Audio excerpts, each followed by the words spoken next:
Let's go straight over to my next guest. He is former Conservative Special Advisor James Price. Welcome, James. Hello, sir. How are you? I'm very, very well. Now, I was just talking to Rod Liddle about this, but let's expand on it because it is the height of absurdity. So we only really learned a couple of weeks ago that having effectively given the French over the years £800 million to patrol their own beaches and stop the boats. This was supercharged 2 years and 3 months ago when Rishi Sunak handed Macron a cheque for £500 million. So that was the biggest instalment. But altogether, over the years, we've given the French £800 million to patrol their own beaches and stop the boats. It was only a couple of weeks ago that we learned that that £800 million that we paid them did not encompass them actually entering the water.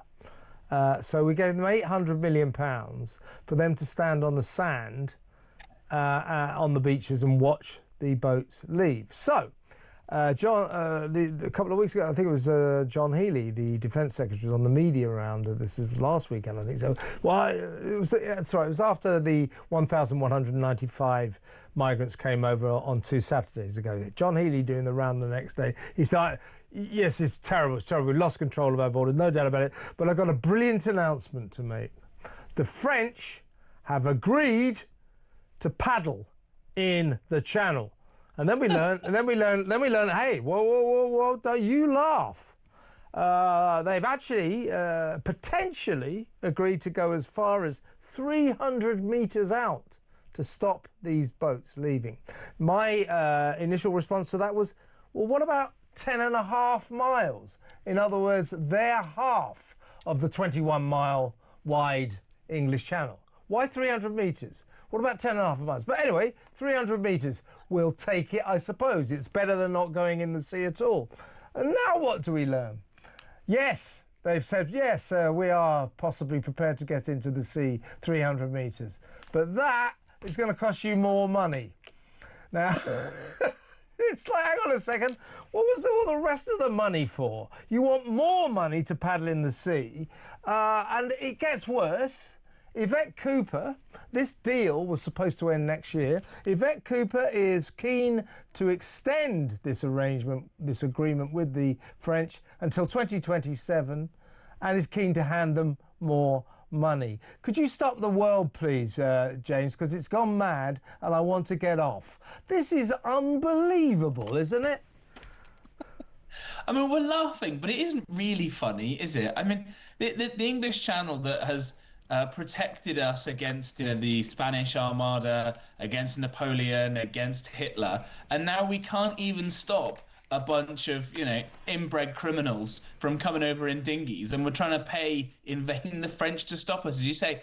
It's just a law. It isn't actually funny, right? I mean, this is a genuinely quite serious threat to our national security. We saw a few weeks ago the Iranians who were plotting terrorist attacks here. Several of them came over on small boats. And of course, when they got here, what else did we do?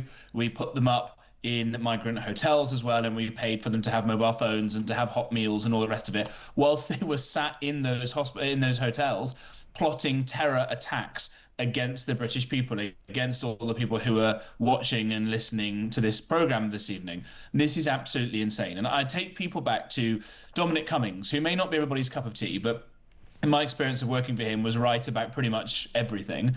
And he said recently something that was really eye-opening about this, which is the fact that if we wanted to, given that we still have, 2 bloody great big aircraft carriers and large enough navy, and, we are one of the world's biggest economies, we have nuclear weapons and all these amazing, incredible things that the British state possesses and should be able to do. Not that I'm sadly suggesting nuking the French coastline, but that we could quite easily, obviously stop these morons in the dinghies if we wanted to. You send some special forces, you send a special boat service or whoever it may be out, and could quite easily stop this. And we know as well that we could get the Rwanda scheme going again or something like that and send them off into the arse end of nowhere, which is what the French are about to start doing, of course, in a bit of South America that France still owns, where they're building a great big prison to stick all of their terrorists and wrong-uns very far from the French mainland. And we could do that very easily. Why don't we do it? We don't do it because our legal system won't allow it. And in extremis, as Dominic Cummings has pointed out, and he's right about this, the Prime Minister ordering the Royal Navy to stop this complete madness could see the Cabinet Secretary, the man in charge of the deep state, of the civil service, call the police and have the Prime Minister arrested for breaking various pieces of human rights law. That's the mess that we're really in. That's the root of this insanity. Yeah, I absolutely agree with you. We have a legal system that is the enemy of decisive action about this escalating crisis. The enemy of the people at this point, I'm afraid. Yeah, very, very much so.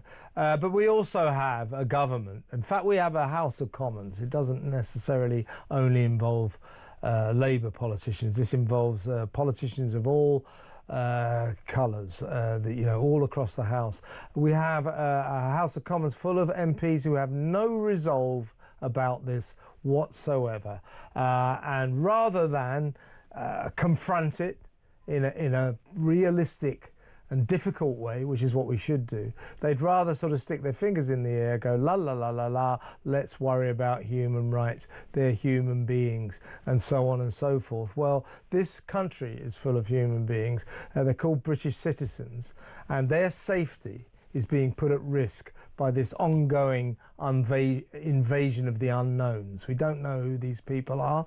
Also, this country is being put at risk by the amount of money this is costing us, which is astronomical. It is destroying our economy, and it is causing all sorts of untold cultural problems. So that is why we should have a body politic, particularly a government who's prepared to say, as Dominic Cummings suggested, look, it's time, we've got to get real here, we've got to get decisive, turn the boats round, detain and deport, take them to an island, something to change what's going on now, because this is getting worse and worse and worse, and it is putting this country in peril. But what do? Nothing. In a way, I think, James, they hide behind the difficult legalities that you were talking about, and this is not good enough. Well, we are in trouble here. We are in deep trouble, and we have a government and a set of politicians who just would rather ignore it. Do you know, Kev, I think you make a great point about this idea that they're just scared of these things. And we've seen this across, frankly, all of the British state, across multiple governments of all colours, red, blue, whatever else may come next. And I think it is this idea that people are scared of having power. Elected politicians are scared of having power. Ministers are scared of having power. And in that sort of timidity, the civil service and the regulators and the quangos and the deep state and all these things have come flooding in. But of course, these are the people, as you say, who care more about human rights legislation. The Prime Minister certainly does. He's built his whole career on this idea that international law is much more important than plebeian British law or national law in any way, shape or form. I think you're dead right about that. And I think, look, in addition to the hordes of sound patriotic right-wingers like you and me who listen to this channel, I'm sure there are lots of centre of the road and lefty people who listen as well. And I was talking to someone in my family about this as well, whom I love dearly, but unlike me is not a sound patriotic right-winger. And they have a lot of compassion for these people. And that's a lovely thing. I wish I could be as gentle and caring and open-minded that each and every one of these people coming over was William Shakespeare or was Isaac Newton or John Locke or whoever it may be, and they can contribute huge amounts. I don't think that's true, by the way. And I think that this kind of misplaced compassion is also driving us to rack and ruin. It's the reason why there are so many women and children who are off in migrant camps in Jordan, in Lebanon, in Syria, and other benighted parts of the world that Britain cannot help because these young, fit, fighting-age men are coming over, leaving the women and children behind, of course, and coming over here seeking, at best, a job and at worst, benefits for us. And the only politician I can think of, the only elected politician who's actually stuck his neck out and done something about this, or tried to, is the Conservative Party's Robert Jenrick, who was the immigration minister, of course, under Rishi. And he laid out a plan. He got kind of radicalised, I think, by being in the Home Office, where you spend all day dealing with foreign criminals and rapists and paedophiles and criminal gangsters and the worst kind of scum on earth. And he went to Rishi Sunak and he said, look, what you're doing isn't enough. Here's the stuff you're going to actually need to do to make a difference. And it's derogating from things like the European Convention on Human Rights and Tony Blair's so-called Human Rights Act. And Rishi Sunak wasn't willing to do anything about it. And so what did Rob Jenrick do? he quit and he gave up the easy ministerial life. And that's why I think he's got so much credibility in this conversation now, because he actually will clear-eyed look at the problem and understands what is required in order to secure our borders and keep the British people safe. You're so right, James, and Jenrick is right. And the last two prime ministers, Sunak and now Starmer, they cowered away from this entire issue and hid behind ludicrous slogans. You know, Rishi Sunak standing behind those lecterns, "Stop the boats." Keir Starmer, "Smash the gangs." It's just not good enough. Well, as I say, this is really serious. This country is in danger because of this, and we have a set of politicians who aren't prepared to do anything about it, and that is lamentable.